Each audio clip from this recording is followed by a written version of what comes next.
Thank you brother. கிறிஸ்தேசுக்குள் பிரியமான அன்பு சகோதர சகோதரிகளே, அனைவருக்கும் அன்பின் வாழ்த்துக்கள். பிதாவாகிய தேவனாலும் ரட்சகராகிய இயேசு கிறிஸ்துவினாலும் கிருபையும் சமாதானமும் உண்டாவதாக. இன்றைய நாளில் நம்ம தேவனுடைய கிருபையில் ஒரு வேதாகம ஒரு பாடத்துக்குள்ளாக நம்ம கடந்து போகலாம், பைபிள் ஸ்டடி. ஸோ நம்ம பைபிள் ஸ்டடியில் நம்ம இன்னைக்கு இந்த வாரத்திலிருந்து நம்ம பார்க்க போகிற நிருபம் பார்த்தீங்கன்னா, அப்போஸ்தலனாகிய பவுல் கொரிந்தியர் சபைக்கு எழுதிட்ட 2வது நிருபம். ஸோ இந்த ஒரு நிருபத்தை பற்றி நம்ம பார்க்கலாம். இன்னும் சில பேர் சொல்றாங்க இது 3வது நிருபம் என்று சொல்றாங்க. கணக்குப்படி பார்த்தா ஏற்கனவே ஒரு நிருபம் போயிருக்குது. ஸோ எனவே இது 3வது நிருபம் சொல்லியிருக்கிறாங்க. பட் தெரியல. எனவே இது நம்ம பைபிள் படி பார்க்கும்போது இப்போ நம்ம கையில் இருக்கக்கூடிய 2வது ஒரு நிருபம் அப்போஸ்தலனாகிய பவுல் கொரிந்து சபைக்கு எழுதிட்ட ஒரு விஷயம். ஸோ நம்ம பார்த்தோம் போன ஸ்டடீஸில் நம்ம ரோமருக்கு எழுதின நிருபம் பற்றி நம்ம பார்த்தோம். ஸோ இந்த ரோமருக்கு எழுதின நிருபம் அப்போஸ்தலனாகிய பவுல் அந்த நிருபத்தில் என்ன கருப்பொருள், என்ன அந்த நிருபத்துடைய கருப்பொருள், என்ன ஒரு காரியத்தை அவர் பேசிட்டார். மிக முக்கியமாக உபதேசத்தை பற்றி பேசிட்டார்.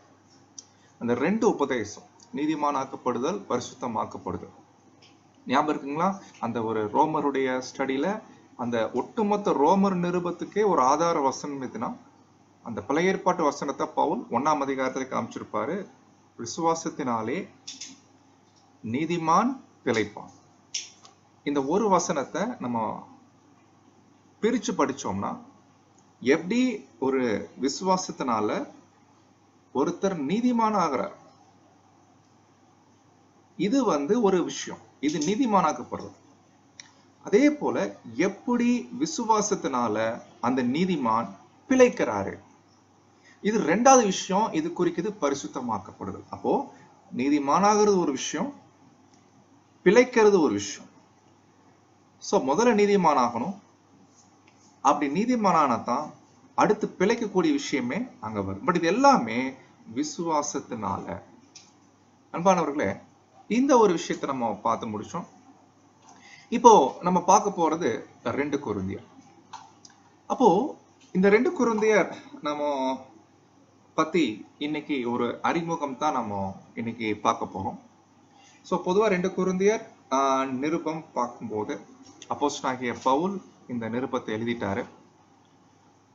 ஏற்கனவே ஒரு நிருபம் அங்க அவர் எழுதியிருக்கிறாரு. அந்த நிருபத்தை பத்தி பார்த்தீங்கன்னா, முதல் நிருபம் எழுதுறதுக்கான காரணம் என்ன என்று பார்த்தீங்கன்னா, அந்த எக்லீசியால இருக்கக்கூடிய நிறைய பிரச்சனைகள், நிறைய தவறான புரிந்து கொள்ளுதல் இல்லைங்களா, சத்தியம் சம்பந்தப்பட்ட விஷயமா இருக்கட்டும், இல்ல சபையுடைய ஒழுங்கு சம்பந்தப்பட்ட விஷயமா இருக்கட்டும், அநேக காரியங்கள்ல அவங்க குறைவாக இருக்கிறாங்க. அதே நேரத்துல ஒரு புரிதல் இல்லாம இருக்கிறாங்க. எனவே தேவையான போதனைகள் கொடுத்திருக்கிறாரு. அதே நேரத்துல எச்சரிப்புகளும் என்ன பண்ணிருக்கிறாருன்னா அந்த ஒரு நிருபத்துல அவர் கொடுத்திருக்கிறார்.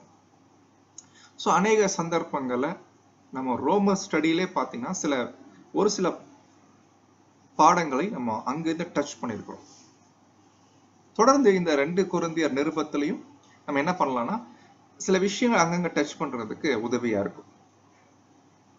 ஸோ அப்போ இப்படி அப்போஸ்தலனாகிய பவுல் அந்த 1 கொரிந்தியர் நிருபம் முடிச்ச பின்னாடி சில நாட்களுக்கு பின்னாடி தான் இந்த 2 கொரிந்தியர் நிருபத்தை அவர் என்ன பண்ணிக்கிறார்னா அவர் எழுதியிருக்கிறார்.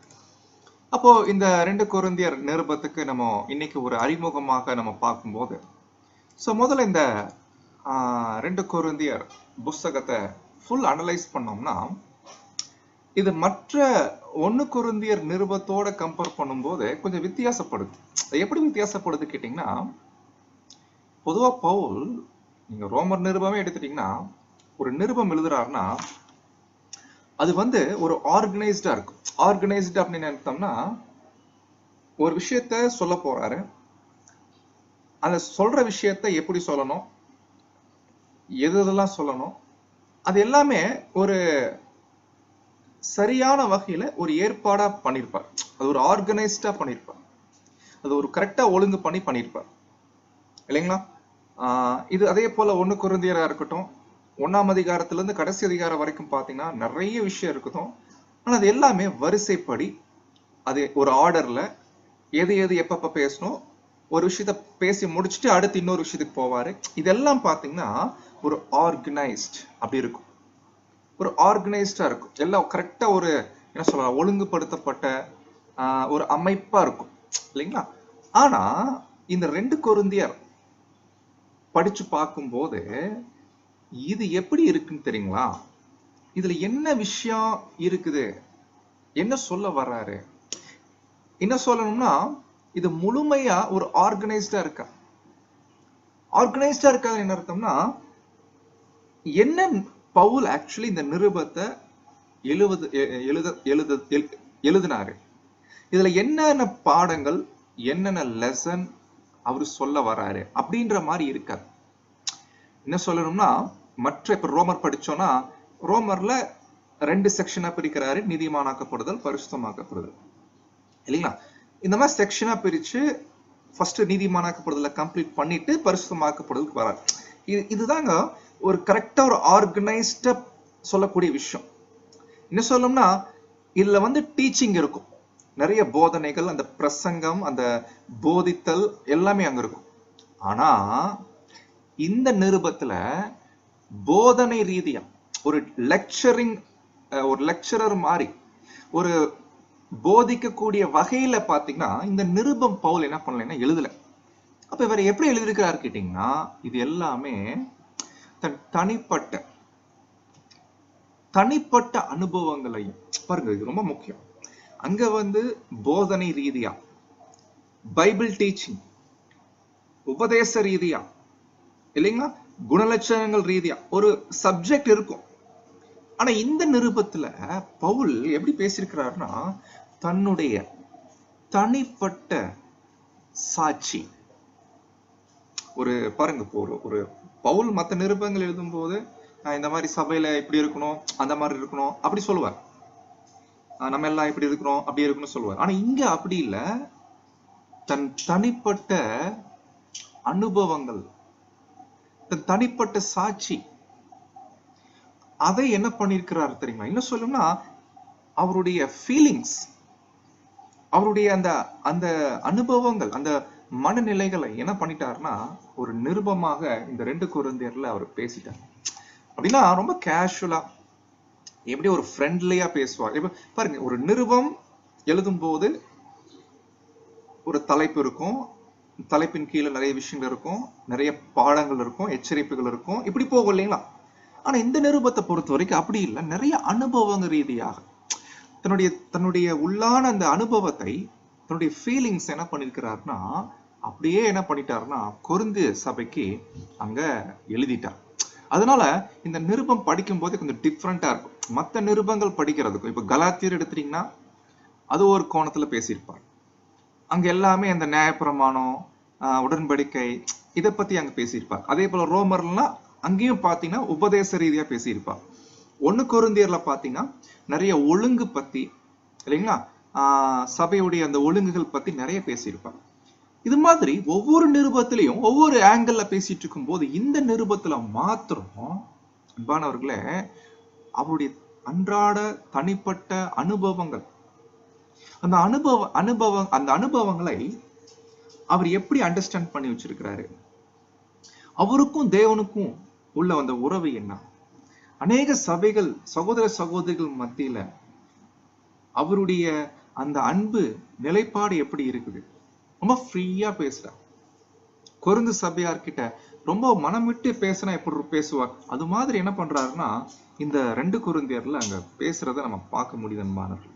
எனவே இந்த 2 கொரிந்தியர்ல அதிகமா உபதேசங்கள், நிழல் பொருள்கள், அப்புறம் காலக்கணக்கு, இந்த மாதிரி அடையாள பாஷை, இது மாதிரி அதிகமா பார்க்க முடியாது. அப்போ இந்த நிருபம் முழுக்க எப்படிதான் அவர் கொடுத்துட்டாருன்னா தனிப்பட்ட சாட்சி, அவருடைய ஃபீலிங்ஸ், அவருடைய மைண்ட் எப்படி இருக்குது, அதுதான் அங்க பவுல் என்ன பண்ணிருக்கிறாருன்னா அங்க பேசுறதாக நம்ம பார்ப்போம். அப்போ இதுதான் நம்ம இந்த ஒரு 2 கொரிந்தியருக்கு நம்ம கொடுக்கக்கூடிய ஒரு மேலோட்டமான பார்வை. ஸோ மற்றபடி இந்த நிருபத்துக்குள்ள போய் நம்ம பார்த்தோம்னா நிறைய இன்ட்ரெஸ்டிங்கான விஷயங்கள்லாம் இருக்குது. உதாரணத்துக்கு பார்த்தீங்கன்னா கொரிந்து சபை பத்தி நம்ம எல்லாருக்கும் தெரியும். கொரிந்து சபை அப்படின்ட்டாலே அது பெரிய கொரிந்து அப்படின்ற ஒரு பட்டணமே பார்த்தீங்கன்னா அந்த காலத்துல இருந்துட்ட பெரிய ஒரு சிட்டி. உதாரணத்துக்கு இப்ப நம்ம ஊர்ல சொல்லணும்னா, இப்ப நமக்கு ரொம்ப பரிச்சயமான ஒரு ஊர் சொல்லணும்னா பெங்களூர் சொல்லலாங்களா? சோ பெங்களூர் அந்த மாதிரி ஒரு ஊர் வச்சுக்கோங்களேன். ஆனா பெங்களூர் என்ற ஒரு ஊர்ல ஒரு எக்லீஷியா ஒரு இடத்துல தான் எக்லீஷியா இருக்கான்னு கேட்டா இல்ல, அநேக இடங்கள்ல எக்லீஷியா இருக்கு. அது மாதிரி இந்த கொரிந்து பட்டணம் ஒரு பெரிய பட்டணம், ஒரு சிட்டி. அது பாத்தீங்கன்னா அன்றைய நாட்கள் இருந்துட்டு ஒரு பெரிய சிட்டி. ஆனா இங்க பார்க்கும்போது ஒரு எக்லீஷியா இருக்கிறாங்க, நிறைய எண்ணிக்கையில் இருக்கிறாங்க, நிறைய மெம்பர்ஸ், அதிக எண்ணிக்கை கொண்ட சபையா இருக்கிறாங்க. இந்த எக்லீஷியா பொதுவா எண்ணிக்கை அதிகரிச்சாலே அங்க ஒழுங்கு என்பது கொஞ்சம் கொஞ்சம் கஷ்டம் இருக்கும். சோ எனவே அதிக எண்ணிக்கை கொண்ட எக்லீஷியால நம்ம ஏற்கனவே இந்த கொரிந்து சபை பத்தி நிறைய விவரங்கள் பார்த்திருப்போம், அப்போஸ்தலர் நடபடிகளை கூட பார்த்திருக்கிறோம். இந்த கொரிந்து பட்டணத்துல பவுல் செஞ்சிட்ட ஊழியங்கள், அவர் எவ்வளவு வருஷம் அங்க தங்கி இருக்கிறாரு, அவர் எப்படிலாம் ஊழியம் பண்ணிட்டாரு இல்லைங்களா? சோ அதெல்லாம் நமக்கு தெரியும். அப்போஸ்தலனாகிய பவுல் அப்புறம் கூட பாத்தீங்கன்னா அப்போலோ அவர் கூட என்ன பண்ணிருக்கிறாருன்னா அந்த சபைக்கு நிறைய ஊழியங்கள் பண்ணிருக்கிறார். இந்த சபைக்கு பத்தி பார்க்கும்போது ஜெனரலாவே அந்த ஊர் எப்படிப்பட்ட ஊரா இருக்குன்னு பாத்தீங்கன்னா, ஏற்கனவே சொன்னது போல இன்னைக்கு நம்ம ஊர்ல இருக்கக்கூடிய அந்த சென்னையா இருக்கட்டும், பெங்களூரா இருக்கட்டும், அது மாதிரியான ஊர் தான். ஒரு வணிக நகரம் இல்லைங்க. ஒரு ஒரு உலக அந்த காலகட்டத்துல ஆசியா மற்றும் ஐரோப்பிய கண்டங்களுக்கு ஒரு வணிக நகரமாக அங்க செயல்பட்டிருக்கு இல்லைங்களா. பெரிய ஒரு பிசினஸ் ஏரியா தான். அங்க இருக்கிற ஜனங்கள்லாம் பாத்தீங்கன்னா அவங்க எப்படிப்பட்ட ஜனங்களா இருப்பாங்கன்னா, ரொம்ப உலக ஞானம் அதிகம் இருக்கும், நிறைய ஒரு உலக பிரகாரமான விஷயங்கள் நிறைய எதிர்பார்க்கிறவங்களா இருப்பாங்க இல்லைங்களா. ஒரு பக்கம் பணம், ஒரு பக்கம் புகழ், ஒரு பக்கம் மக்கள் மத்தியில செல்வாக்கு வாங்குறது, அப்புறம் அந்த தத்துவங்கள் சொல்லுவாங்க இல்லைங்களா, அந்த மாதிரி விஷயங்கள் பண்றது, அப்புறம் நிறைய புரட்சிகரமான காரியங்களை பண்றது. இந்த மாதிரி விஷயங்கள்லாம் பல வகையான பலதரப்பட்ட ஜனங்கள் தான் அங்க இருந்திருக்கிறாங்க. அப்போ இங்க தான் அங்க ஒரு எக்லீஷியா அங்க ஃபார்ம் ஆயிருக்குது. சோ இங்க சொல்லப்பட்ட ஒரு காரியமானது, இந்த கொரிந்து சபைக்கு சொல்லப்பட்ட காரியம் ஏதோ அவங்களுக்கு மட்டுமல்ல, நம்ம நாட்கள்ல இருக்கக்கூடிய காரியங்களுக்கு ஏகப்பட்ட பாடங்களை கொண்டிருக்கிறது. பொதுவாக 1 கொரிந்தியர் 2 கொரிந்தியர். சோ அந்த வகையில அப்போஸ்தலனாகிய பவுல் அவர் எழுதிட்ட இந்த நிருபம் இன்றைய நாள் இந்த 2026ல நாம இன்னைக்கு என்ன பண்ண போறோம்னா, இத பத்தி வசனம் பை வசனமா படிச்சு நமக்கான பாடங்களை என்ன பண்ணலாம்னா இதுல இருந்து நம்ம கற்றுக்கொள்ளலாம். சோ அதற்கு வேண்டிய ஞானம் கிருபை தேவன் தாமே தந்து அங்க வழிநடத்துவாராக. ஆமென். அன்பானவர்களே, சோ அப்போ இந்த நிருபத்துக்குள்ள நம்ம பிரவேசிக்கும் போது இந்த நிருபத்துக்கு ஒரு பேர் கொடுக்குறாங்க. பொதுவாகவே வேத அறிஞர்கள் மத்தியில என்ன ஒரு விளக்கம் கொடுக்குறாங்கன்னா, இந்த நிருபம் படிக்கிறவங்களுக்கு பவுலுடைய மனநிலை பத்தி நல்லா புரிஞ்சுக்கிட்டுவாங்க. இந்த பவுல் அடிக்கடி ஒரு வார்த்தையை பயன்படுத்துறார் இந்த நிருபத்துல. அது என்னன்னு கேட்டீங்கன்னா ஆறுதல். ஆறுதல் என்ற ஒரு வார்த்தையை பயன்படுத்துறார். உதாரணத்துக்கு நீங்க முதல் அதிகாரத்திலே எடுத்துட்டீங்கன்னா, முதலாம் அதிகாரத்திலேயே 10 முறை பயன்படுத்தி இருப்பார். 10 முறை ஆறுதல் அப்படின்ற வார்த்தை பயன்படுத்திருக்கிறார். 7ஆம் அதிகாரம் போயிட்டீங்கன்னா அங்க 7 முறை 7ஆம் அதிகாரத்தில் பேசியிருப்பார். அதுக்கப்புறம் 13ஆம் அதிகாரத்துல ஒரு முறை அங்க வரும். அப்போ என்னன்னா இந்த வார்த்தை கம்ஃபர்ட், ஆறுதல் அப்படின்னு வருது இல்லைங்களா. இந்த நிருபத்துக்கு என்ன பேரை வைக்கிறாங்கன்னா, இது ஆறுதலின் நிருபம். உண்மையிலே இதை படிக்கும் போது நமக்கே பாத்தீங்கன்னா ஒரு ஆறுதல் தான் கிடைக்கும். மொத்தம் ஆறுதல்னா என்ன அது நம்ம கண்டுபிடிக்கணும் இல்லைங்களா. ஆறுதல்னா என்ன பிரதர்? நல்லா கவனிச்சிங்கன்னா, ஆக்சுவலி இந்த ஆறுதல் என்ற வார்த்தைக்கு அர்த்தம் என்னன்னா,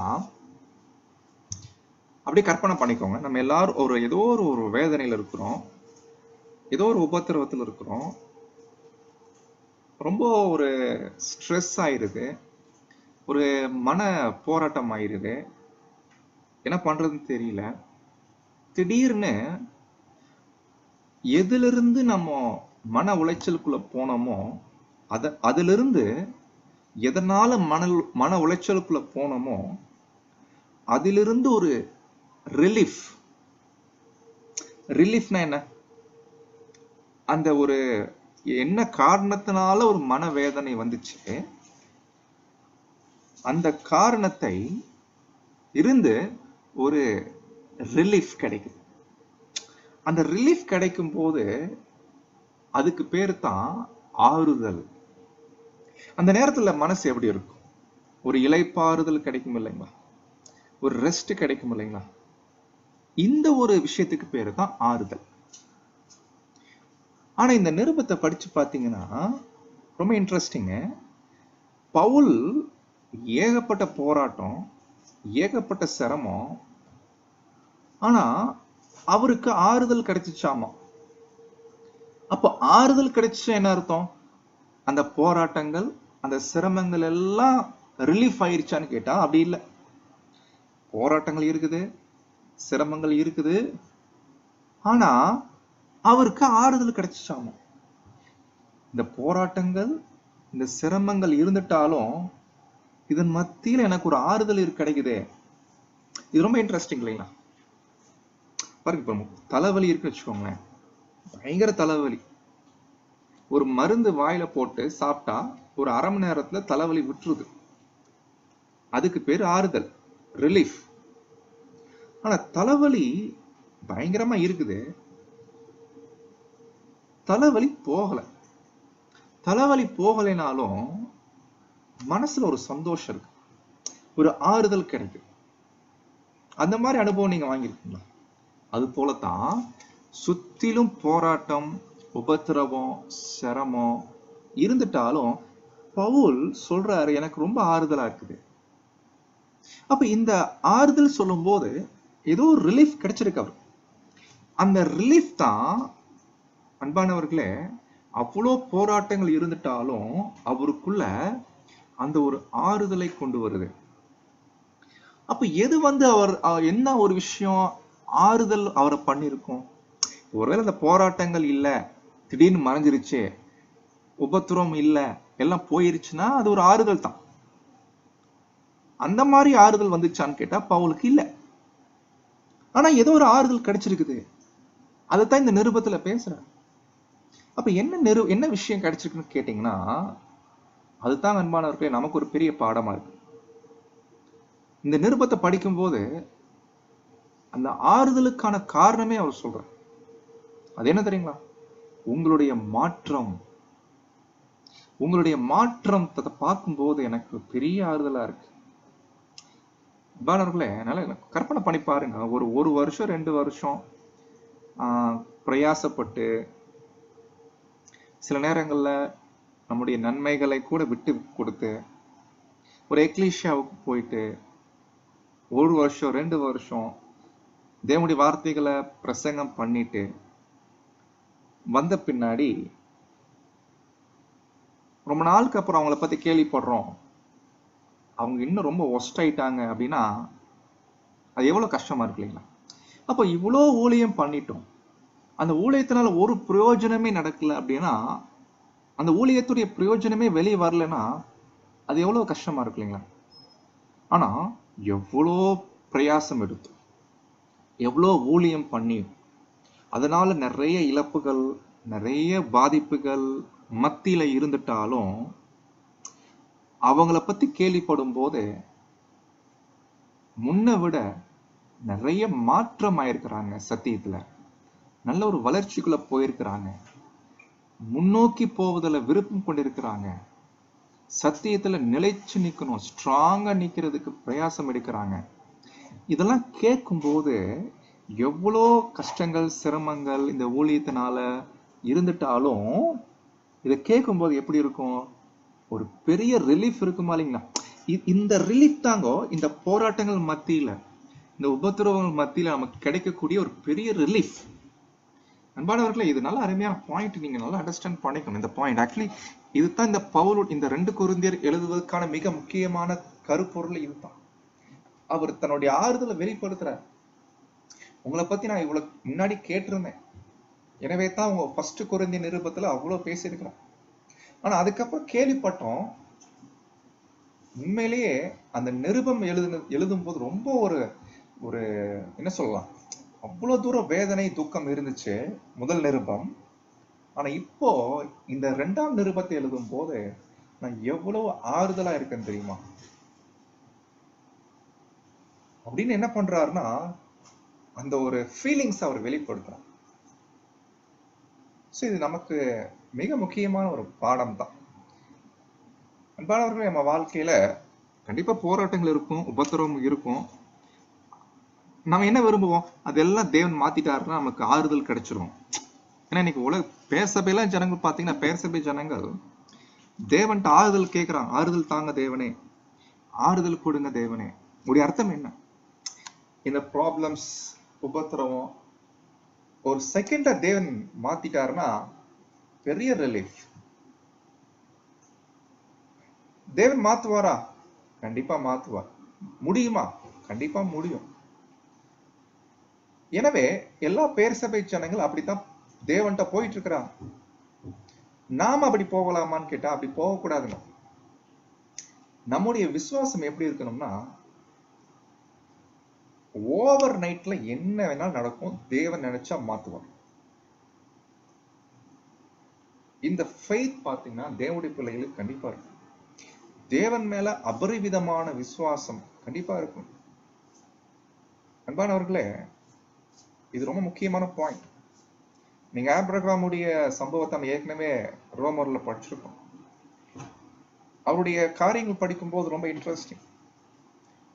நினைச்சு பாருங்க, 75 வயசுல ஒருத்தர் வந்து சொன்னார், உனக்கு ஒரு சந்ததி நான் கொடுப்பேன், அந்த சந்ததியை ஆசீர்வதிப்பேன் சொல்லிட்டு போனவர் மறுபடியும் 25 வருஷத்துக்கு அப்புறம் ஆபிரகாம் நேர்ல பார்க்கிறார். எவ்வளவு மகிழ்ச்சி இல்லைங்க? அந்த மகிழ்ச்சி எவ்வளவு வெளிப்படுத்தினார் இல்லைங்க? அப்ப வந்து சொல்றாரு, அடுத்த வருஷம் உனக்கு குழந்தை இருக்கும். ஆனா வருஷங்கள் ஆக ஆக நிலைமை மோசம்தான் ஆயிடுச்சு.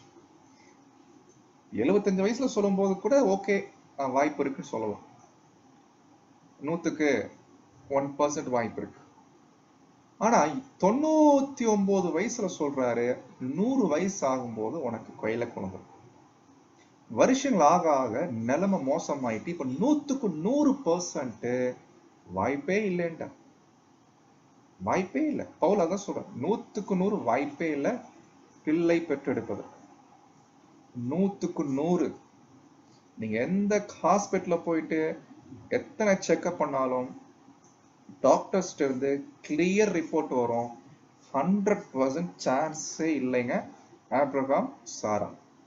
நீங்க எந்த ஹாஸ்பிட்டல், அமெரிக்கா கூட போனாலும் பல கோடி செலவழிச்சாலும் வாய்ப்பே இல்லைன்னு தான் சொல்லுவாங்க. மத்தவங்களா இருந்தா என்ன பண்ணிப்பாங்க தெரியல, மனசு விட்டுருப்பாங்க, அட போப்பா மனசு விட்டுருப்பாங்க. ஆனா வசனம் சொல்லுது, அதை உறுதியோட அவர் விசுவார். தேவன் சொல்லிட்டாரு, செய்ய வல்லவர். பாருங்க, சூழ்நிலைகளை ஒரு செகண்ட்ல தேவன் மாத்துவார். ஒரு புது சிருஷ்டியா இருக்கிறவங்க விஷயத்துல நம்ம இந்த மாதிரி எதிர்பார்க்க கூடாது. தேவன் செய்ய வல்லவர். எனவே நான் அதை எதிர்பார்க்க மாட்டேன். அவர் சித்தம்னா அது அவர் பார்த்துக்குவார்.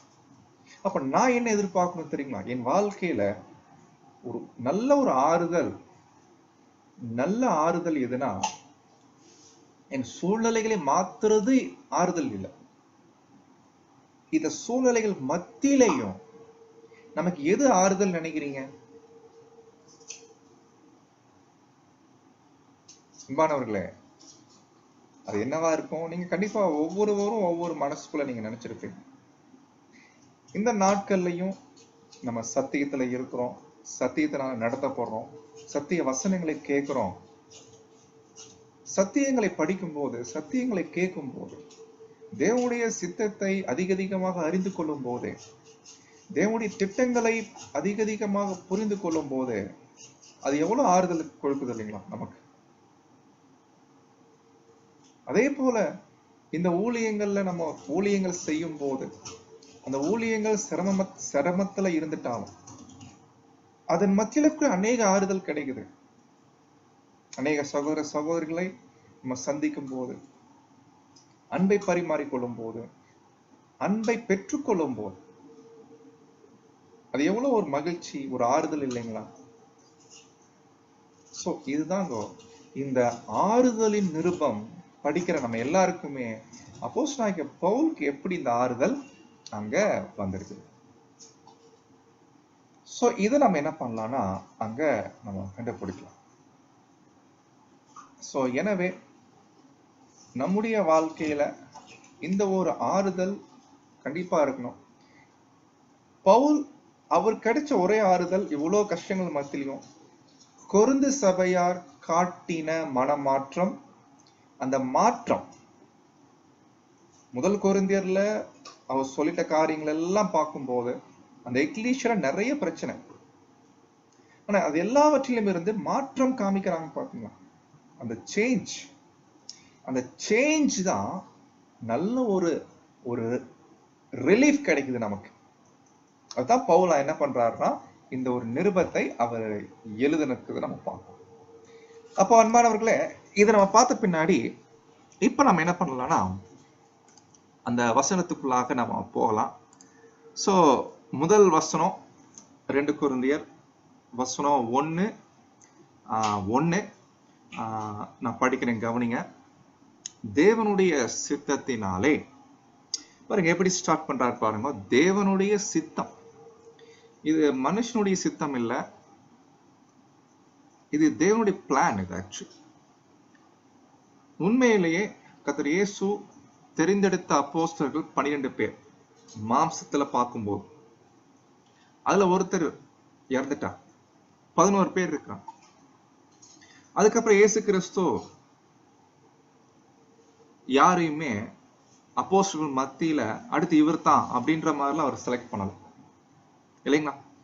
இது ரொம்ப இன்ட்ரெஸ்டிங். இப்போ 11 பேரை வச்சுக்கிட்டு சரிப்பா அடுத்து 12வது ஆள் இவர் தான் சேர்த்துக்கோங்கன்னு சொல்லியிருந்தா பிரச்சனை இல்லை, ஈஸியா அவர் அங்கீகரிச்சிடலாம். ஆனா அவரை தேர்ந்தெடுத்ததை யாருக்கும் தெரியாது. பவுலுக்கு மட்டும்தான் தெரியும், நான் ஒரு அப்போஸ்தலன், இது ஏதோ மனுஷங்க தேர்ந்தெடுக்கிறது இல்லை, நானே சொல்லிக்கிறது இல்லை, உண்மை என்னன்னா அதுதான் உண்மை, இது தேவனுடைய சித்தம் அப்படி இருக்கு. இதை பத்தி நிறைய நிருபங்கள்ல பவுல் திருஷ்டாந்தப்படுத்துறாரு. அப்போஸ்தலன் கர்த்தரால் ஏற்படுத்தப்பட்ட அப்போஸ்தலன். ஆனா என்ன ஆச்சரியம்னா எல்லாரும் மத்தியில வச்சு அவர் தேர்ந்தெடுக்கல, அவர் தனியா இருக்கும்போது அவரை கர்த்தர் இயேசு அப்போஸ்தலனா தேர்ந்தெடுத்தாரு. அதுவே அவருக்கு பாத்தீங்கன்னா ஒரு போராட்டமா தான் இருந்துச்சு. நிறைய பேர் நம்பல ஏத்துக்கொள்ளல. நீங்க என்ன சொல்றது, அப்போஸ்தலர் சொல்லட்டும், நீங்க அப்போஸ்தலனா ஏத்துக்க முடியாது, இப்படித்தான் நிறைய பேச்சுகள்லாம் அங்க வந்துச்சு. அதெல்லாம் பவுல் நிறைய இடங்கள்ல சுட்டி காமிக்கிறார். சோ கர்த்தர் இயேசுனால் தெரிந்து கொள்ளப்பட்ட ஒரு சகோதரன் யாருன்னா அப்போஸ்தலனாகிய பவுல். அது தேவனுடைய சித்தமா இருக்குது சொல்லிட்டு சகோதரனாகிய தீமோத்தேயும் பாருங்க, தன் கூட யார் இருக்கிறாருன்னா தீமோத்தேயு இருக்கிறாரு என்பதை மென்ஷன் பண்ணிக்கிறார். இது ரொம்ப முக்கியம். பிரதர் தீமோத்தேயு பக்கத்துல இருக்கிறாரு. நாங்க 2 பேரும் கொரிந்து பட்டணத்தில் உள்ள தேவனுடைய சபைக்கும் அகாயா நாடெங்கும் உள்ள எல்லா பரிசுத்தவான்களுக்கும் எழுதுகிறதாவது அப்படின்னு என்ன பண்றாருன்னா இந்த நிருபத்தை ஸ்டார்ட் பண்றோம். அன்பானவர்களே, நீங்க அந்த 1 கொரிந்தியர் புஸ்தகத்துல வந்துட்டீங்கன்னா 1 கொரிந்தியர் 1:1 அங்க எப்படி ஆரம்பிக்கிறார் பாத்தீங்கன்னா,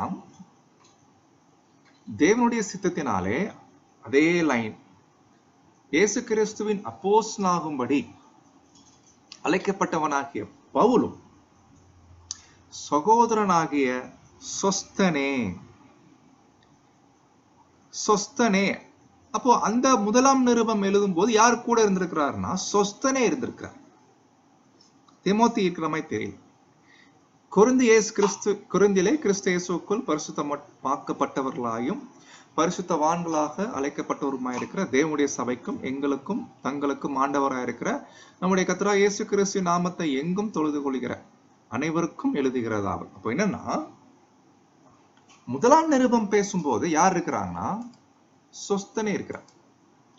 பட் 2 கொரிந்தியர் பேசும்போது யார் இருக்கிறாங்க? திமோத்தி இருக்காது. ஏன் இது பவுல் ஏன் நிருபத்துல இது ஏன் அவர் மென்ஷன் பண்ணணும்?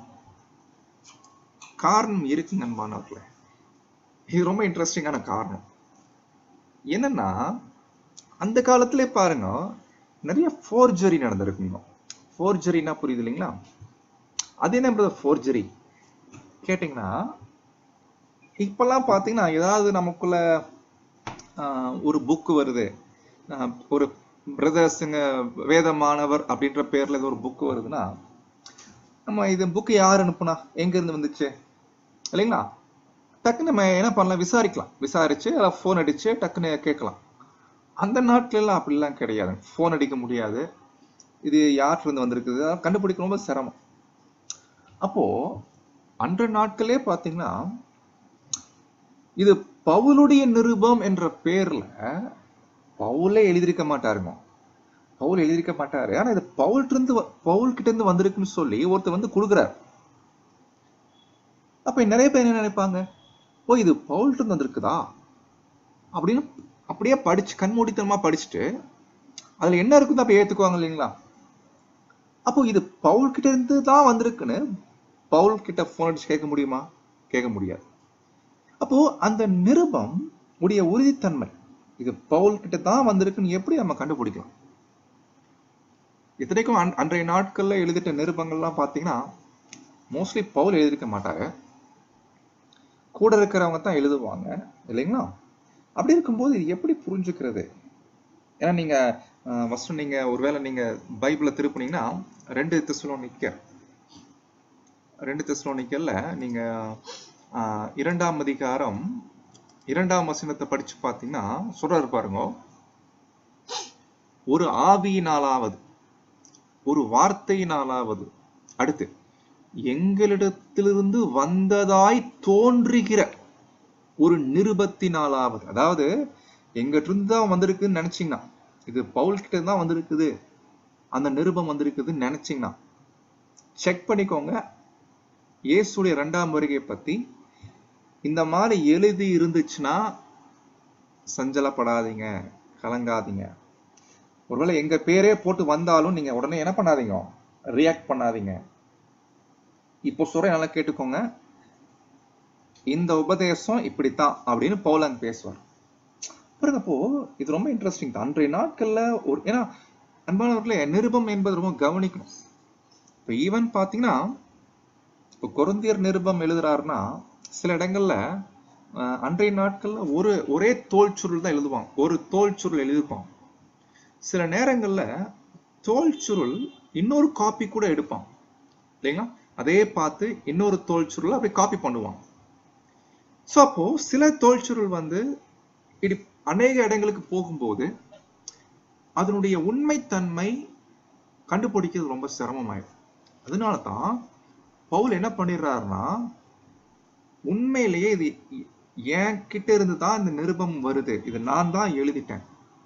ஒருவேளை நான் இல்லைனாலும் சொஸ்தனே இருக்கிறாரு ஆதாரம், திமோத்தி இருக்கிறாரு ஆதாரம், நீங்க அவர்கிட்ட கேட்டு என்ன பண்ணிக்கலாம், கன்ஃபார்ம் பண்ணிக்கலாம். இப்ப அவங்க கூட இருந்தாங்கன்னா இப்ப பவுலை பிடிக்க முடியல என்ன பண்ணலாம், திமோத்தியை பிடிச்சிடலாம். ஏன்னா திமோத்தி இந்த மாதிரி ஒரு நிருபம் வந்திருக்குது, பவுல் தான் எழுதிக்கிறாரா, எங்க காமிங்க, ஆமா ஆமா இது பவுல் தான் எழுதிக்கிறாரு அப்படின்னு என்ன பண்ணலாம், திமோத்தி சொல்லிடுவார் இல்லைங்களா? சோ அதனாலதான் இவங்க 2 பேரையுமே அங்க வச்சிருக்கிறார்.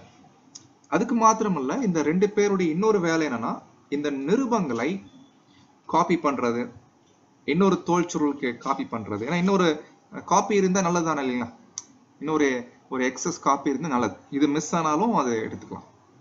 அதுக்கப்புறம் நிருபங்களை கொண்டு போய் சேர்க்கிறது இல்லைங்களா? இது வந்து பாத்தீங்கன்னா கொரிந்து சபைக்கு மட்டும் இல்லைங்களாமா, அநேக சபைகள் வாசிக்கும்படி அந்த நிருபங்கள் பாத்தீங்கன்னா அப்படியே பாஸ் ஆகும். அப்போ அந்த நிருபங்களை கரெக்டா கொண்டு சேர்க்கணும்.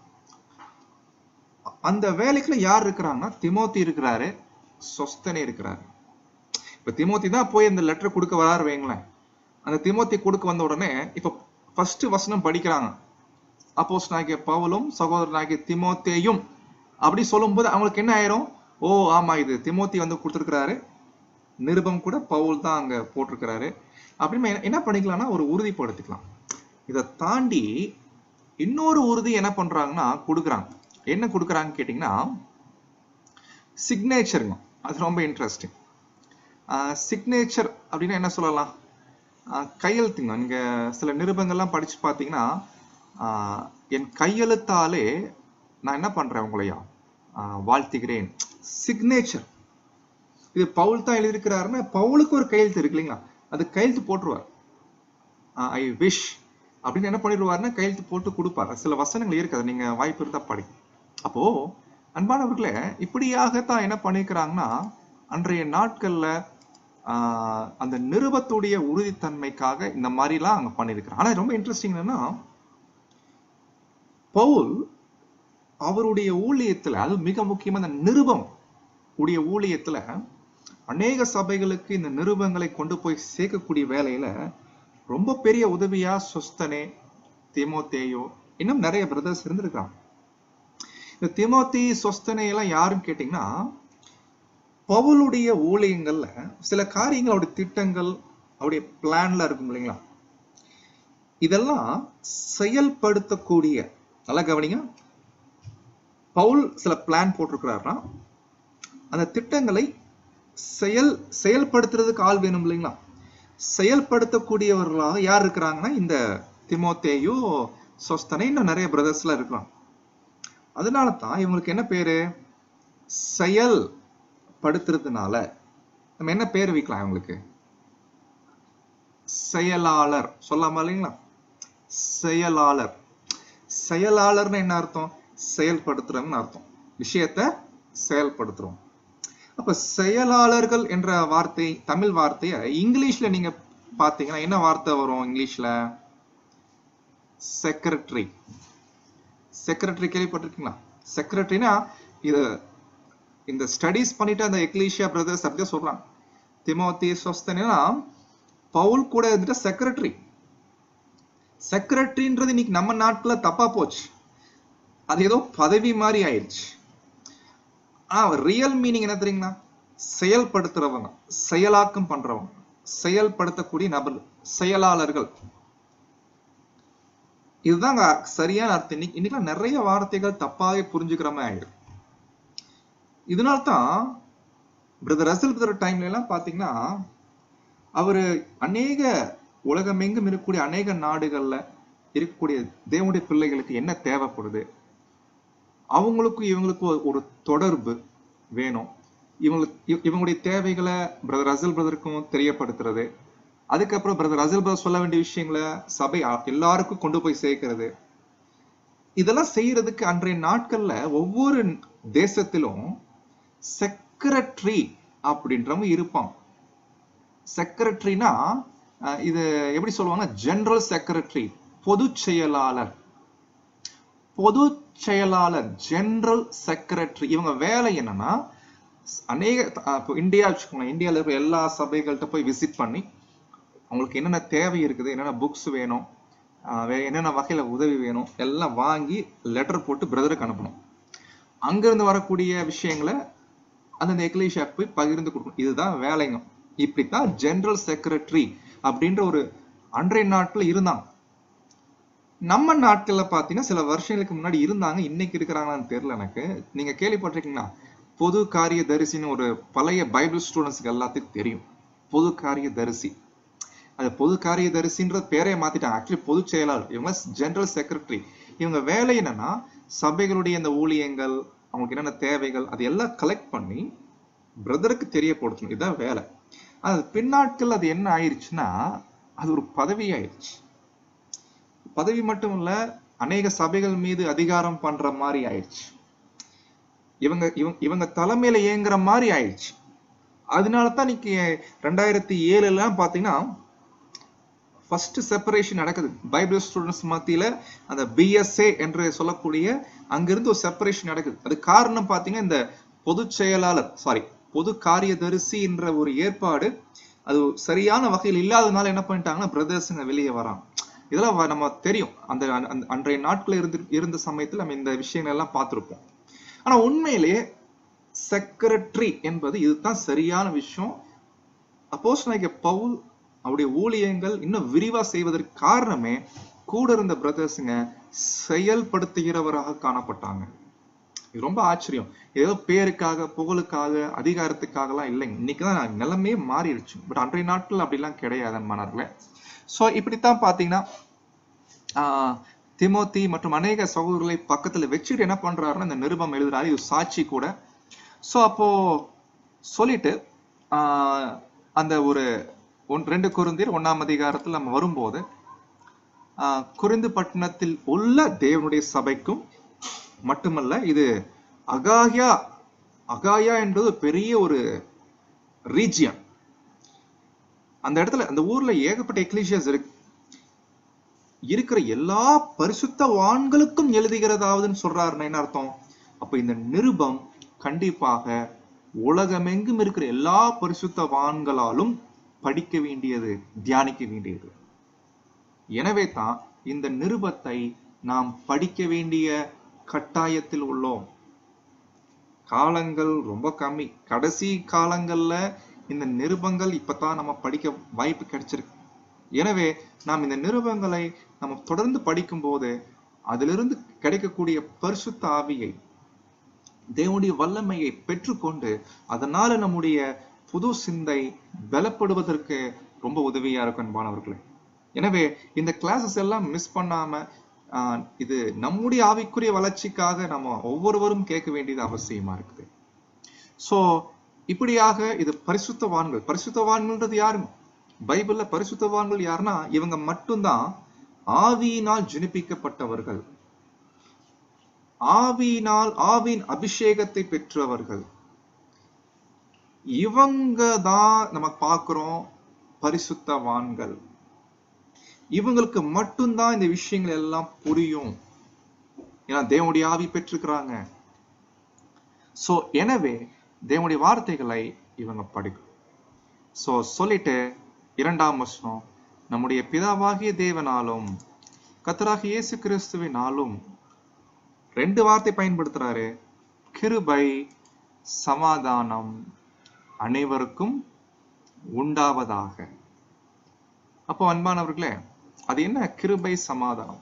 நம்ம ஏற்கனவே ரோமர் நிருபத்தை படிச்சதுனால இது தெரியும். ரோமர் நிருபத்துல தான் கிருபைனா என்னன்ற விளக்கமே இருக்கு. கிருபைனா உண்மையிலேயே இத பவுல் நல்லா உணர்ந்து சொல்லியிருக்கிறார். அதே உணர்தல் படிக்கிற நமக்கும் இருக்கணும். இந்த வார்த்தை எப்பப்பெல்லாம் பயன்படுத்துறோமோ அப்பெல்லாம் இருக்கணும். சோ வாயிலிருந்து வரக்கூடாதுங்க.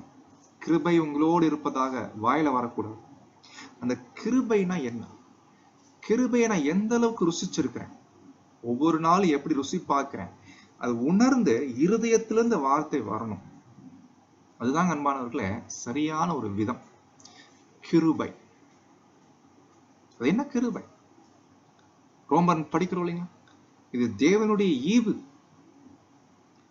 அந்த கிருபை கிடைச்சதுனால தேவன் கிட்ட சமாதானம் பெற்றிருக்கிறோம். இப்ப தேவன் கிட்ட பாருங்க, ஆக்சுவலா நான் ஒரு பாவி அன்பானவர்களே. இந்த பாவியா இருக்கக்கூடிய நானு தேவன் கிட்ட போறது பெரிய பிரச்சனை. தேவன்கிட்ட எல்லாம் போக முடியாது.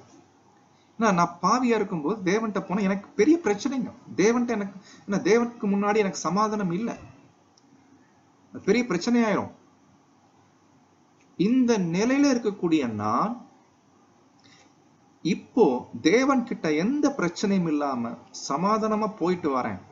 தேவன்கிட்ட போயிட்டு அப்பா பிதாவே என்று கூப்பிட்டு அவர் எனக்கு செவி கொடுக்கிறாரு, எனக்கு செவி சாய்க்கிறாரு, எனக்கு பதில் கொடுக்கிறாரு, உற்சாகப்படுத்துறாரு. இது எப்படி கிடைக்குது? பிரச்சனை தேவனுக்கும் நமக்கு பிரச்சனை இருந்தா இதெல்லாம் கிடைக்குமா? ஆனா தேவன் கிட்ட ஒரு சமாதானம் இருக்கு இல்லைங்களா? இந்த சமாதானம் காரணம் என்ன? அதுதாங்க கிருபை. கிருபை கிடைச்சதுனாலதான் சமாதானமே தேவன்ட்டு கிடைச்சிருக்கு. நமக்கு தேவன்ட்டு சமாதானம் நமக்கு இருக்கு. பிரச்சனை இல்லாம தேவன்ட்ட போயிட்டு வரோம்.